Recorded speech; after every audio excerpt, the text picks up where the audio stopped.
এই ছিল ঝকঝকে রোদ্দুর, হঠাৎ বৃষ্টি এসে গেল। একেই বলে বর্ষাকাল, তাই না বন্ধুরা? দেখো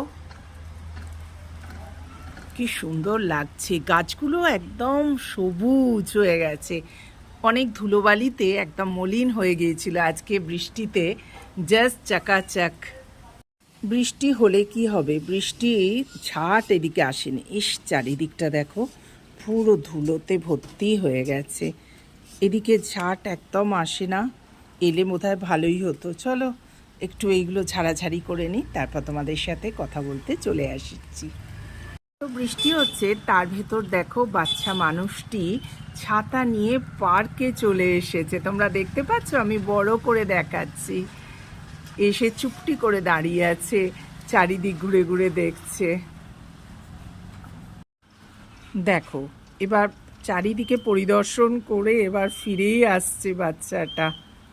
আহারে, দেখছে একটু খেলা যাবে না, চারিদিকে কাদায় কাদা। দেখো কি সুন্দর, আবার ফিরে যাচ্ছে ঘরে।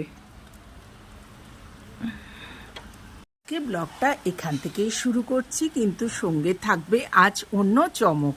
আমার ছোট্ট কিছু কথা তোমাদের সাথে শেয়ার করব। আজকে ডাল মাছ আর তরকারি কিছুই থাকবে না। তারপরে চলে এলাম ঘরে, নিজে ব্রেকফাস্টটা তোমাদের সাথে শেয়ার করছি।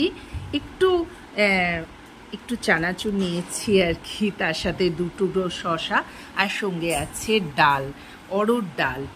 খুব ভালো লাগে আজকে বৃষ্টি দেখতে দেখতে ডাল সেদ্ধ মুড়ি খাবো। এই হচ্ছে আজকে আমার ব্রেকফাস্ট। আর দেখো সোফায় বসে এখান থেকে দেখছি, প্রচণ্ড সুন্দর লাগছে চারিদিকে পরিবেশটা। খেয়ে নি, স্কিপ করো না, আমার মনের কথাটা তোমরা একটুখানি শুনো বন্ধুরা।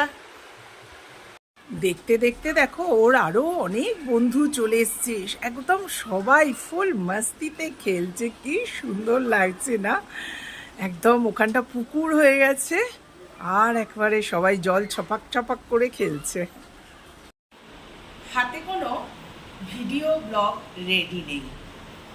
সকাল থেকেই বাপির জন্য ভীষণ মনটা খারাপ লাগছে, তাই ভাবলাম আপনাদের সাথে একটু শেয়ার করি। কারণ এখনও আমার কিছু এডিট করা হয়নি আর কি, যেগুলো রেডি করে রেখেছি। তাই ভাবলাম এটাই সরাসরি আপনাদের সাথে যোগাযোগ করার একটাই মাত্র রাস্তা। তো চলুন, শুভ সন্ধ্যা বন্ধুরা। কাবেরী এখান থেকেই তার ব্লগটা শুরু করছে। আজ 8 বছর হয়ে গেছে আমার বাবা চলে গেছে, আর সামনেই গেল ফাদার্স ডে, সেই জন্য আরও বেশি বেশি কথা আমার মনের মধ্যে নাড়া দিচ্ছে। প্রত্যেকবার আমি ফাদার্স ডেতে জানেন ছবি পোস্ট করি, বাপির সাথে আমার কোনো পোস্ট করি আর কি, ফটো নিয়ে। এবারে ফেসবুকেও দিইনি, কোথাও কিছু দিইনি, ভাল লাগছে না। ভাবলাম যে যাদের বাবা বর্তমান আছেন তাদের কি আনন্দ, তারা যখন ছোট ছোট গিফট নিয়ে তার বাবার কাছে যাচ্ছে, বাবাকে গিফট দিচ্ছে, সেই মুহূর্তটা একটা আলাদা।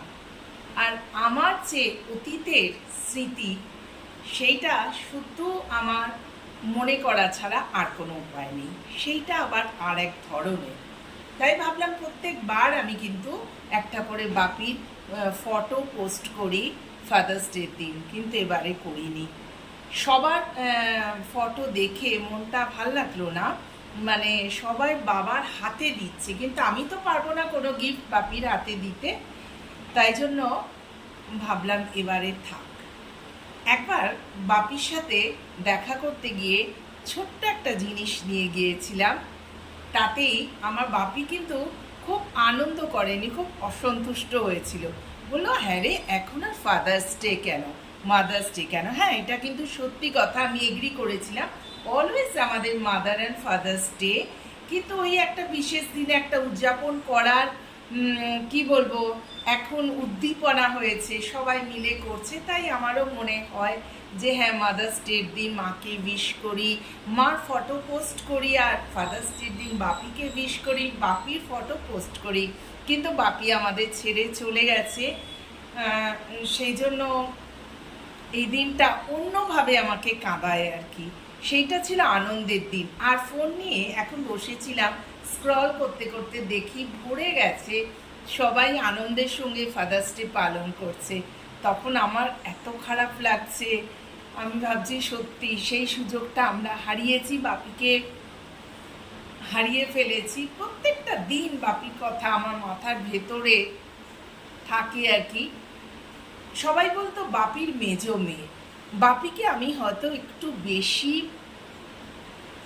প্রেফার করতাম, কারণ বাপি আমাকে বেশি প্যাম্পার করতো। এটাও একটা উইকনেস, এটাও হতে পারে, কিন্তু বাবা মার মধ্যে তো আলাদা কিছু হয় না। তবু তার মধ্যে 19 আর 20। বাপি যেদিন ছেড়ে চলে গিয়েছিল আমাকে বা আমাদের 3 বোনকে, তো আমরা কিন্তু মনে হলো আমাদের মাথার ছাদটা চলে গেল। আমাদের কেন, সবারই তাই মনে হয়। আমি বোম্বে থেকে ছুটে গিয়েছিলাম বাপিকে দেখতে, শেষ দেখা। বাপি না খুব একটু রাশভারী ছিল আর কি, কিন্তু গিয়ে দেখছি কি সুন্দর একটা স্মাইল দিয়ে বাপি শুয়ে আছে। সেই দিনটার কথা আজকে বারবার মনে পড়ছে, কারণ আজকে ফাদার্স ডে। দেখবেন বিশেষ দিনে বিশেষভাবে মনকে নাড়া দেয়। তাই ভাবলাম ছোট্ট একটা ভিডিওর মাধ্যমে আপনাদের সাথে এটা শেয়ার করি, কারণ আপনারাই হচ্ছে সব কিছুর সাক্ষী, আর আপনারাই হচ্ছে এখন আমার প্রাণের বন্ধু। সব কিছু মনের কথা খোলামেলা আপনাদের সাথে শেয়ার করি। এই ফাদার্স ডেটা নিয়ে সত্যি সবার উন্মাদনা এত বেশি দেখে, তখন আমার এক প্রকার মনে হচ্ছে হিংসেই হচ্ছে। কি সুন্দর বাবাকে নিয়ে সব আনন্দ করছে, হোটেলে খেতে যাচ্ছে, ছোট ছোট গিফটস দিচ্ছে, কিন্তু আমি তো পারছি না। আমার বাবাকে আমার মনে হচ্ছে যেন উপর থেকে ডেকে নিয়ে চলে আসি। চলুন ছোট্ট ব্লগটা দিচ্ছি, ভালো লাগলে একটুখানি কমেন্ট করবেন। নমস্কার।